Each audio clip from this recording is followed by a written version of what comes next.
الحمد لله وكفى وسلام على عباده الذين اصطفى أما بعد فأعوذ بالله من الشيطان الرجيم بسم الله الرحمن الرحيم يا أيها الذين آمنوا كتب عليكم الصيام كما كتب على الذين من قبلكم لعلكم تتقون صدق الله مولانا العظيم مولاي صل وسلم دائما أبدا علی حبیبک خیر الخلق کلہم۔ اللہ تبارک و تعالی کا ہم پر احسان ہے کہ اللہ رب العزت نے ہمیں ایک مرتبہ پھر ماہ مقدس ماہ رمضان کے قریب پہنچا دیا۔ خوش قسمت ہیں وہ لوگ جن کی زندگی میں بار بار یہ مقدس مہینہ آتا ہے اور وہ اس مہینے کی سعادتوں کو حاصل کرتے ہیں اور رحمتوں کو سمیٹتے ہیں۔ یہ وہ مہینہ ہے جس کے بارے میں احادیث مبارکہ میں بڑی تفصیل آتی ہے رمضان کی فضیلت کے سلسلے میں، جن کا مفہوم اور خلاصہ یہ نکلتا ہے کہ رمضان ایسا مہینہ ہے کہ جس کے لیے پورا سال جنت کو سجایا جاتا ہے۔ فرمایا کہ جب یہ مہینہ آتا ہے تو جنت کے دروازے کھول دیے جاتے ہیں، جہنم کے دروازے بند کر دیے جاتے ہیں۔ یہ وہ مہینہ ہے کہ جس میں اللہ رب العزت کے بندے اپنے رب کی رضا کی خاطر اپنے رب کے حکم کو پورا کرتے ہوئے جب روزہ رکھتے ہیں تو فرمایا کہ آسمانوں پر رہنے والے فرشتے ان کے لیے دعائیں کرتے ہیں۔ یہ وہ مہینہ ہے جس میں روزانہ لاکھوں کی تعداد میں انسانوں کی مغفرت اور بخشش کی جاتی ہے۔ تو یہ مقدس مہینہ خوش قسمت وہ لوگ ہیں جو اسے پا لیتے ہیں اور اس کا حق ادا کرتے ہیں۔ لیکن چند دن ابھی باقی ہیں تو ہم دیکھتے ہیں کہ جب بارش برستی ہے تو وہی زمین بارش سے مستفید ہوتی ہے جو زمین پہلے سے تیار کر لی گئی ہوتی ہے۔ پہلے سے ہل چلا لیا گیا، زمین کو برابر کر لیا، تو جب بارش ہوگی تو پھر وہ زمین پانی کو اپنے اندر جذب کرے گی اور اس سے فائدہ بھی ہوگا، وہاں پر سبزہ بھی اگے گا، فصلیں بھی نکل آتی ہیں۔ اور اگر زمین پر محنت نہ کی جائے تو پھر بارش کا پانی بھی پوری طرح فائدہ نہیں دیا کرتا۔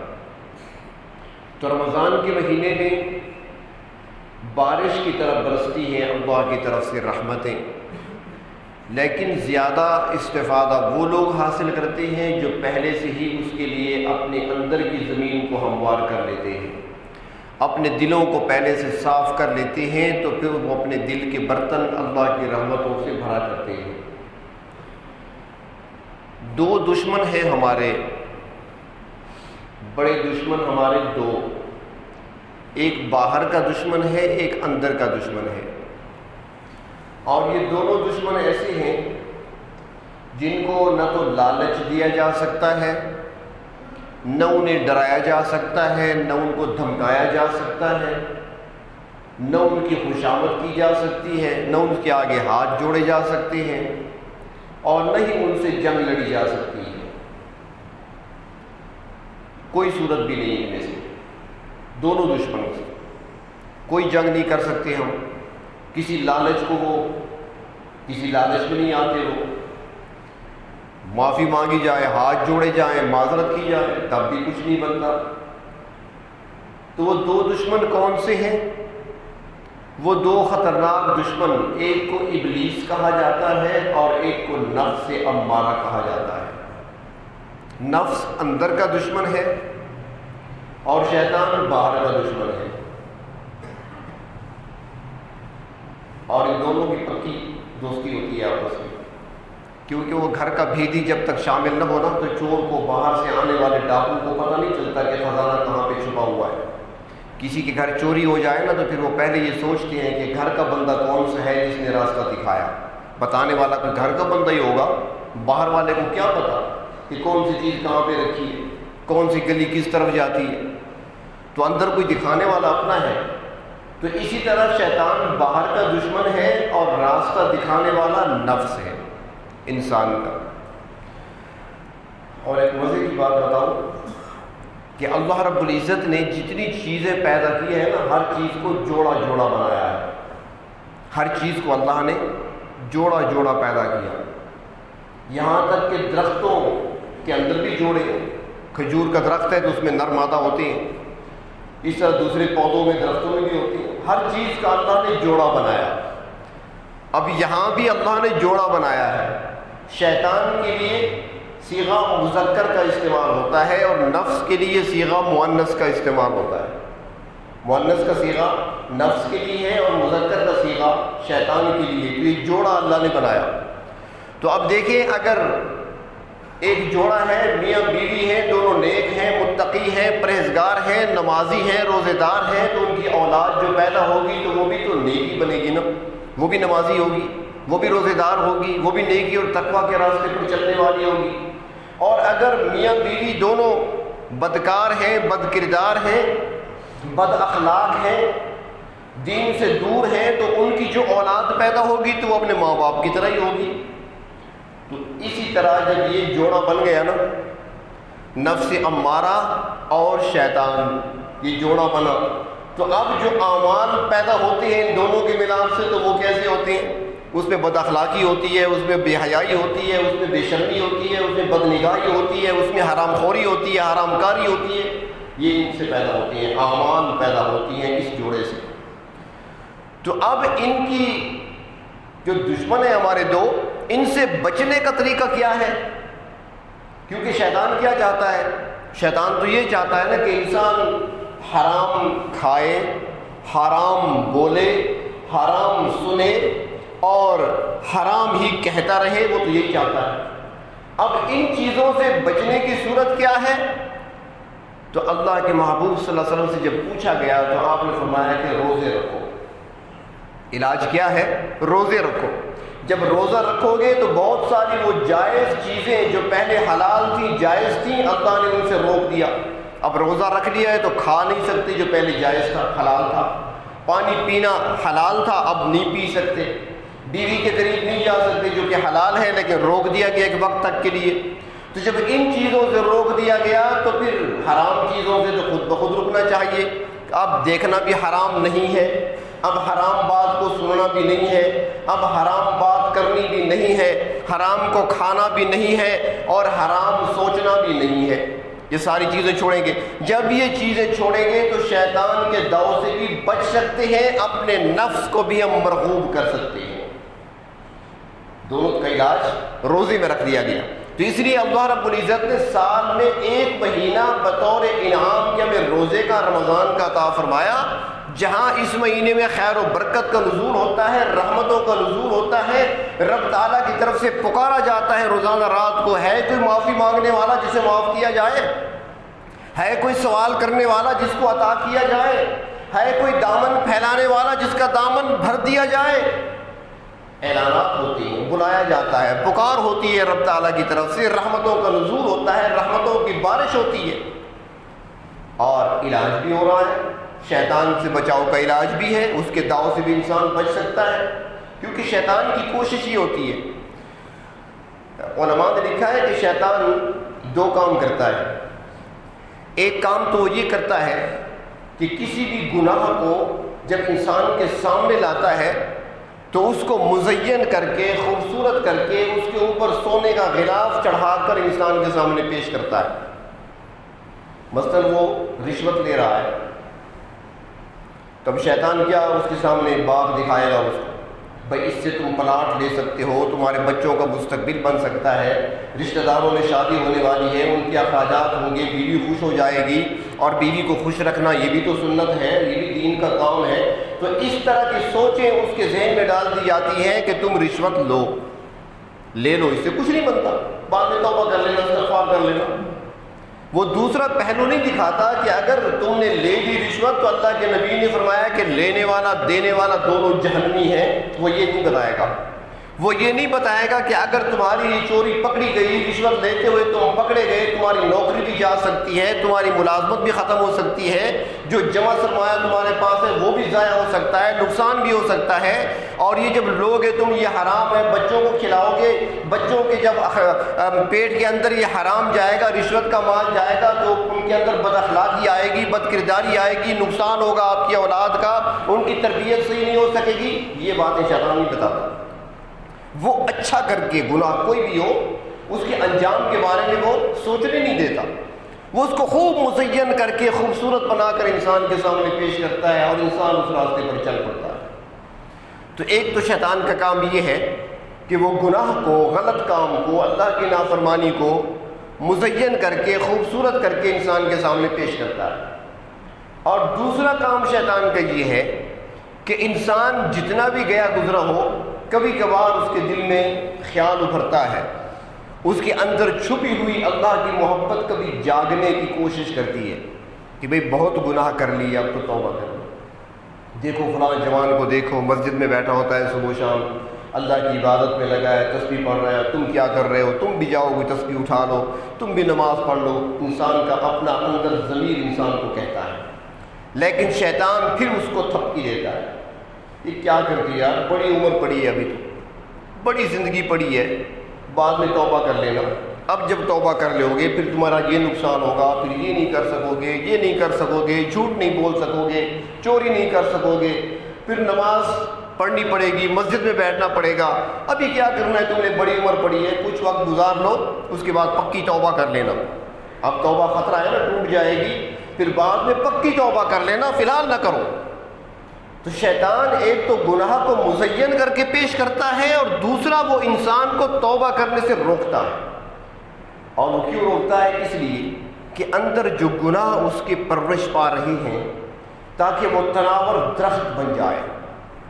جو گناہ فرماتے ہیں کہ گناہ کی مثال ایسے ہے، وہ آپ نے دیکھا ہوگا ایک بیل ہوتی ہے زرد رنگ کی، آکاش بیل جسے کہتے ہیں، سرائکی میں پتہ نہیں کیا کہتے ہیں اسے، زرد رنگ کی ہوتی ہے. اتنا ٹکڑا آپ کسی درخت پہ ڈال دیں، بیری کے درخت پر اتنا ٹکڑا ڈال دیں، اس کے بعد تماشا دیکھیں، وہ پھیلنے لگے گی. نہ اس کی جڑیں ہوتی ہیں، نہ زمین کے اندر اس کی جڑیں ہوتی ہیں، نہ اس کے پتے ہوتے ہیں، بس زرد رنگ کی ایسی شاخ سی ہے، وہیں پر پھیلنا شروع کر دے گی، اور پھیلتے پھیلتے پھیلتے پورے درخت کو جکڑ لے گی اور اس درخت کی نشو و نما کو روک لے گی، اور آخر کار وہ درخت سوکھ جاتا ہے. غالباً سرائکی میں اسے لوت بوٹی کہتے ہیں، شاید آپ کو بھی نہیں آتی سرائکی میرے خیال میں. لوت بوٹی، آکاش بیل، تو وہ جکڑ لیتی ہے پورے درخت کو.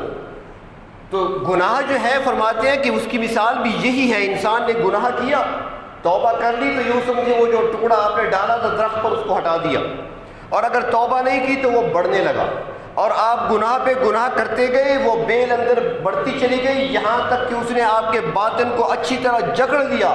جس طرح آکاش بیل نے درخت کو اپنے حصار میں لے کر اس کو جکڑ کر اس کی نشو و نما کو روک دیا تھا، اسی طرح گناہ کرتے کرتے جب اندر ایک ایسی کیفیت بنتی ہے، ایسا جال بن جاتا ہے کہ پھر انسان سے توبہ کی توفیق کی سلب کر لی جاتی ہے. تو شیطان یہ دو کام کرتا ہے. اب ان دونوں کا علاج کیسے ہو؟ نفس کو بھی کنٹرول کرنا، مرغوب کرنا، اور شیطان کے وساوس سے، شیطان کی مکاریوں سے، اس کی چال بازیوں سے، اس کے پھیلائے ہوئے جال سے بچنا. اس کے لیے اللہ رب العزت نے رمضان کا مہینہ عطا فرمایا کہ یہ روزہ رکھ لو، یہ تمہاری تربیت ہے، اس انداز سے تربیت کر لو، بڑے دشمن شیطان سے بھی تمہارا دفاع ہو جائے گا، اور اندر جو تمہارے نفس جو پل رہا ہے وہ بھی مرغوب ہو جائے گا، وہ جو اب غلبہ حاصل کر چکا ہے مغلوب ہو جائے گا. وہ اس لیے کسی اللہ والے سے کسی نے پوچھا تھا نا کہ جنت کتنی دور ہے، جنت کتنی دور ہے ہم سے؟ انہوں نے کہا تھا کہ 2 قدم. پوچھنے والے نے کہا کہ حضرت 2 قدم کیسے؟ فرمایا پہلا قدم نفس پہ تم رکھ دو، دوسرا قدم تمہارا جنت میں پڑے گا. اپنے نفس کو مغلوب کرنا، اس کو قدم کے نیچے رکھنا، آج ہم پہ حاوی ہے، غالب ہے۔ تو اس کے لیے رمضان چونکہ قریب آ چکا ہے تو پہلے سے ہم یہ مشق شروع کر دیں، اپنے باطن کو جو آکاش بیل کی طرح اندر ہمارے جال کی طرح ہمارے قلب پر، ہمارے دل پر، ہمارے باطن پر وہ چھائی ہوئی ہے، گناہ چھائے ہوئے ہیں، دل ہمارے زنگ آلود ہو چکے ہیں، تو تنہائی کی گھڑیوں میں آنسو بہا کر دل کے زنگ کو صاف کرنا، اللہ سے مانگ لیں۔ یہاں یہ عرض کروں کہ اللہ تبارک و تعالیٰ بڑے قدردان ہیں، ہم تو ناقدری کرتے ہیں نا، ہم تو ناشکرے بھی ہیں، ناقدرے بھی ہیں، لیکن اللہ تعالیٰ بڑے قدردان ہیں، بڑی قدردانی کرتی ہیں۔ تھوڑا سا کوئی چل کر تو دیکھے، اس لیے تو فرمایا نا کہ والذین جاہدوا فینا لنہدینہم سبلنا، تو تھوڑا سا کوئی چلنے کی کوشش کرتا ہے، فرمایا راستہ ہم خود دکھاتے ہیں، آسانیاں پیدا کر دیتے ہیں اور پھر نوازتے ہیں، اور ایسا نوازتے ہیں۔ ایک بزرگ گزرے ہیں حضرت بشر، جن کو حافی کا لقب ملا ہے، بشر حافی۔ حافی کہتے ہیں ننگے پاؤں چلنے والے کو۔ ان کی سابقہ زندگی اچھی نہیں تھی، دوست ان کے اچھے نہیں تھے، راتیں ان کی شراب کباب میں گزرتی تھی، ساری رات نشے میں گزرتی تھی، اور دن بھی سارا ایسے ہی گزرتا تھا غلغہ پاڑے میں۔ تو ایک دن وہ رات گزار کر واپس گھر کی طرف آ رہے ہیں، ساری رات نشے میں گزری، راستے میں ایک کاغذ کا ٹکڑا نظر آیا، تو جھک کر اٹھا لیا۔ جب اٹھایا دیکھا تو اللہ کا اسم مبارک لکھا ہوا تھا، اللہ کا نام لکھا ہوا تھا۔ اسے چوما، آنکھوں سے لگایا، گھر لایا، اس کو صاف کیا، اس کے بعد اسے خوشبو لگائی، اور خوشبو لگانے کے بعد اونچی جگہ پہ رکھ دیا، چونکہ رات ساری گزار کے آیا تھا، بس وہ رکھ کر سو گیا، نیند آ گئی۔ جو ہی آنکھ لگی نیند آئی تو خواب دیکھا، اور خواب میں وہ ایک آواز سنتا ہے، وہ آواز اسے مخاطب کر کے کہتی ہے کہ اے بشر، آج تو نے ہمارے نام کو چمکایا ہے تو ہم نے بھی تیرے نام کے چمکانے کا فیصلہ کر لیا ہے۔ سو رہا تھا، آنکھ کھلی، قریبی مسجد سے اذان کی آواز آئی، سر پکڑ کے بیٹھ گیا، میرا رب مجھے بلا رہا ہے، ساری زندگی آواز آتی رہی، میں سنتا رہا، کبھی نہیں گیا، آج تو چلا جاؤں۔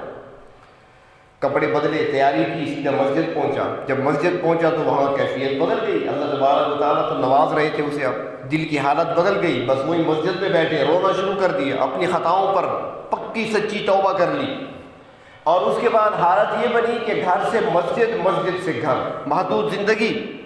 لیکن جب گھر سے مسجد کی طرف چلتے تو سوچتے تھے کہ لوگ بھی جوتے پہن کر جائیں، وہ تو نمازی ہیں شروع سے ہی، وہ تو نیک بندے ہیں، اور اللہ میری زندگی تو گناہوں میں گزری ہے، مجھے تو حیا آتی ہے تیرے گھر کی طرف جوتے پہن کر چلتے ہوئے، لہٰذا ننگے پاؤں جایا کرتے تھے، گھر سے مسجد تک ننگے پاؤں جاتے ہیں۔ اب دیکھیں قدردانی، دیکھیں رب تعالیٰ کیسے قدردانی فرماتی ہے بندے کی۔